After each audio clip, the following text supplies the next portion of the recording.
I'm Morag Henderson, and I'm a co-investigator of the Next Steps data. So this section, I'm going to be talking about the Next Step sample and design, so going back to the beginning of the study, and then also talking about attrition and next steps and what we know about it and what we can do about it. So just to talk a little bit about the Next Step sample, Lisa touched on this initially in the first presentation, but just to go into a bit more depth, respondents were selected to be representative of young people in England in 2004. In addition, there were some sample boosts that took part for some subgroups, particularly ethnic minority groups, just to make sure the groups were large enough for sample analysis. The respondents were selected from a target population of those in Year 9 or equivalent in February 2004 who were born between the 1st of September 1989 and the 31st of August 1990. The sample did not include those who were solely educated at home, students who were boarding in school, and those solely in England for purposes of education.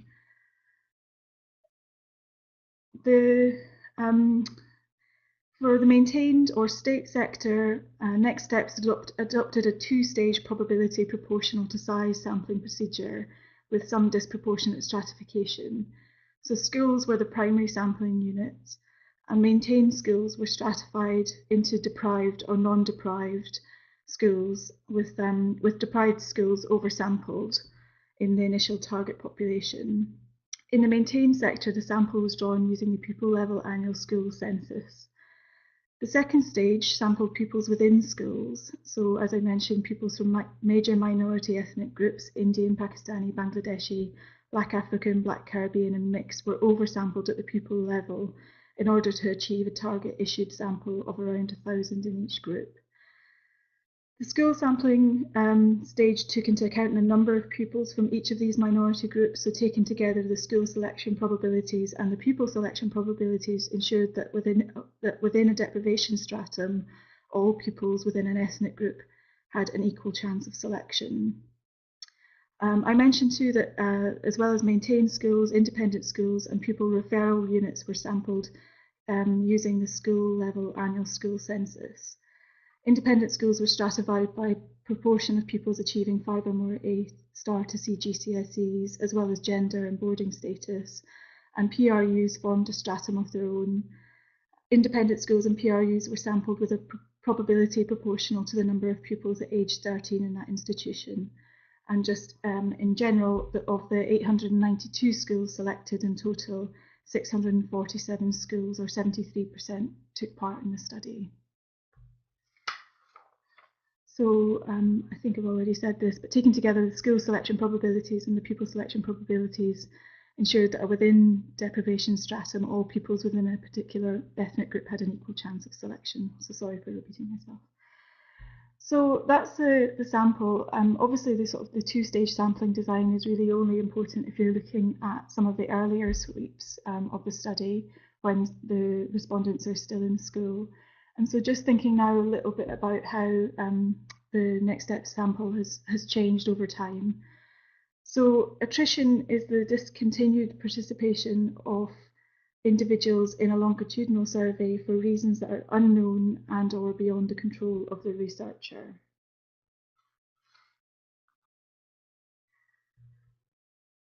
So there's some problems related to non-response and attrition, but first I'll just quickly distinguish between unit non-response and item non-response.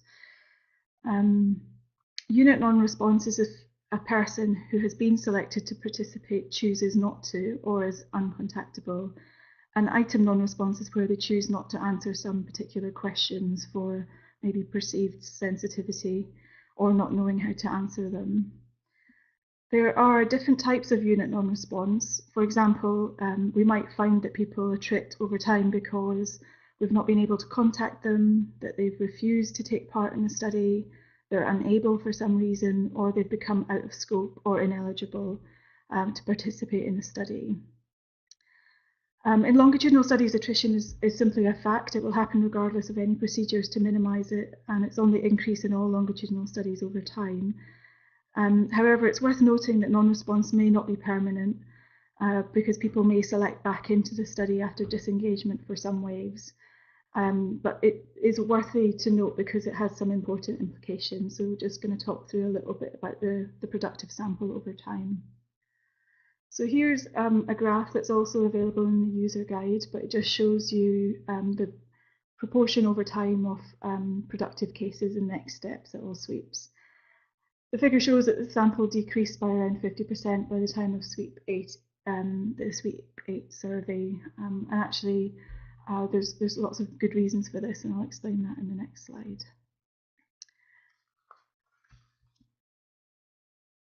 So we're just going to talk a little bit about monotone versus non-monotone response. Monotone response is where respondents dropped out without ever coming back. A non-monotone response is if they interrupted the response pattern over time. Now, Lisa mentioned this at the beginning, I think, but the Department for Education, so for sweeps 1 to sweep 7, they had a policy where they wouldn't return to those who didn't participate at the previous sweep. So that means we have quite a high proportion of people who are part of our monotone response, so they dropped out without ever coming back, mainly because they weren't given the opportunity to come back. However, at wave 8, we went back to anybody who ever participated in any of the sweeps, including the boost samples. So we've tried to improve our non-monotone response proportion. So just to talk through, the table on the left shows the response patterns. 33.7% of all respondents participated in all 8 waves. In contrast, 16.7% have an interrupted response pattern, and that's mainly driven by the sweep 8 participation. The extent, I think I've mentioned this already, sorry for repeating myself again, the extent of non-monotone response is limited because up to sweep 7, next steps relied on the policy of issuing only cases which were productive on the previous wave, with very few exceptions. The table on the right, we look at different response patterns over the sweeps. The breakdown shows that over half of the sample took part in 7 or 8 waves of next steps, so we have quite a good coverage over the years. And also there was a question earlier about what proportion of people took part at wave 7, took part at wave 8, and the answer to that is 72%. I actually thought this was on the slides, but there's more information on the response pattern for previous sweeps based on those who took part at wave 8 in the user guide. So obviously the effects of non-response and attrition will lead us to the problem of having some missing data, which can in turn make sample size smaller. We might be able to record fewer transitions or have incomplete histories or have low statistical power. Non-response also potentially biases the results, so we might find that it's disproportionate to some groups, in particular those who are socially and geographically mobile, disadvantaged, young men, or people who have long working hours. It also is a problem if we then link it on to other survey variables or administrative data. So we have a couple of choices with this. We can either ignore the problem, which is equivalent to just assuming that there is no sample bias, or we could use adjustment techniques such as weighting and imputation. So in next steps we have some design weights and attrition weights. Design weights adjust the sample composition to take into account oversampling, and attrition weights adjust the sample composition to take into account the loss of a particular type of respondent.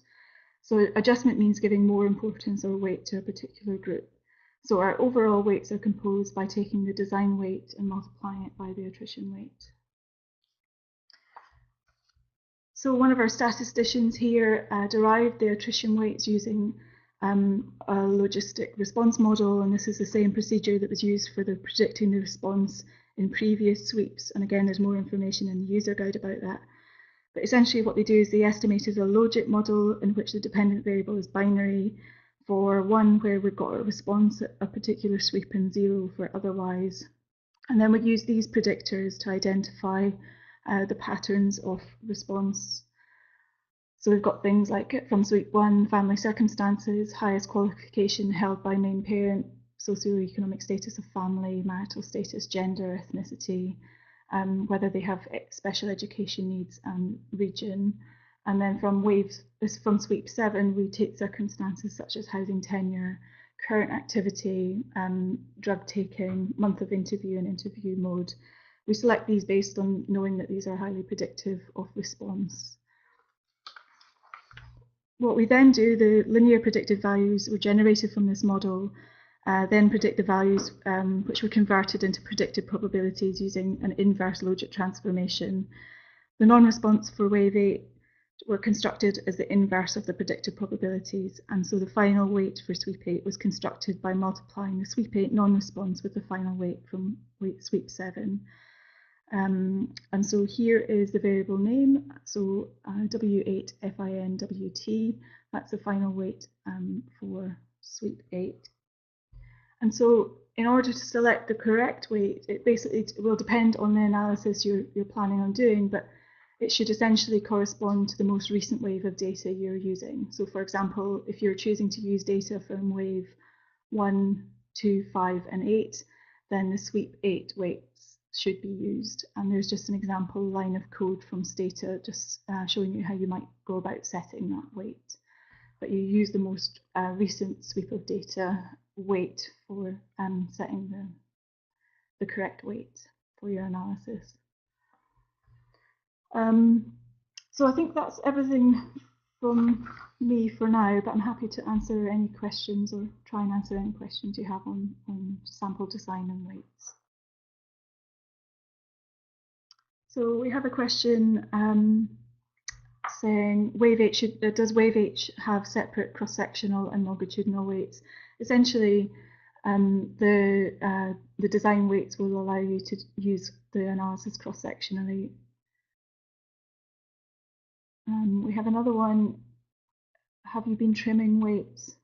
That sounds like quite a technical term. I'm not entirely sure what that question means. If it's something you're particularly interested in, maybe get in touch at the end of the presentation and we can try and go about answering it. So we've had a follow-up from the question about cross-sectional and longitudinal weights. So I might need a bit more time to think about what you're asking, but you're saying that the group of participants who completed all 8 waves is different to the group who only completed wave 8, which is true. But if you list each of the variable names used to derive weights in the documentation, then we can always construct it manually. Yeah, so essentially we've had quite a lot of debate internally about whether we should provide weights at all for people, because we know that the most advanced users are likely to want to derive these themselves. So we've offered, however, we've got lots of people who've used the data over time who may not be specialists in using weights or deriving their own weights. So we've given these design weights and attrition weights to allow people to be able to move forward with their analysis. So it's true that you would be able to derive your own weights using the information we've given you in the user guide. But we've also given people a basic set of weights to hopefully be able to get them started. I suspect, Ian, that you know a lot more about me, about this than me, but if you have any other questions, let me know. So we've had a question, out of interest, what are the key indicators of attrition? You mentioned usage of cannabis. How important is this amongst the other factors? So I actually don't have that information in front of me. The statistician who did the weights is not part of our presenting team today. We do plan on looking into some of the predictors of missing data and non-response in the coming months and weeks, and we've just been keen to get the data out and available to users. But also, yeah, there is in the user guide, there's a full logit response model predicting the response at SWEEP 8, so you can look at specific coefficients if you're particularly interested. But hopefully we'll be able to do some more survey response analysis in the coming months, and we're encouraging other researchers to do the same. Okay, if there aren't any more specific questions to my presentation, I wonder whether we can just move to any more general questions you might have. I should quickly mention before doing that, just to say thanks to our funders and our host institutions. So the Economic and Social Research Council have funded this data collection and some of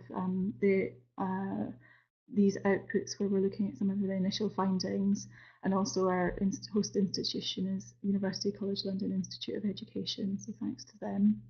But we're a few minutes early, but I think we can start if people have any questions pertaining to any of the presentations today. Feel free to send in your questions.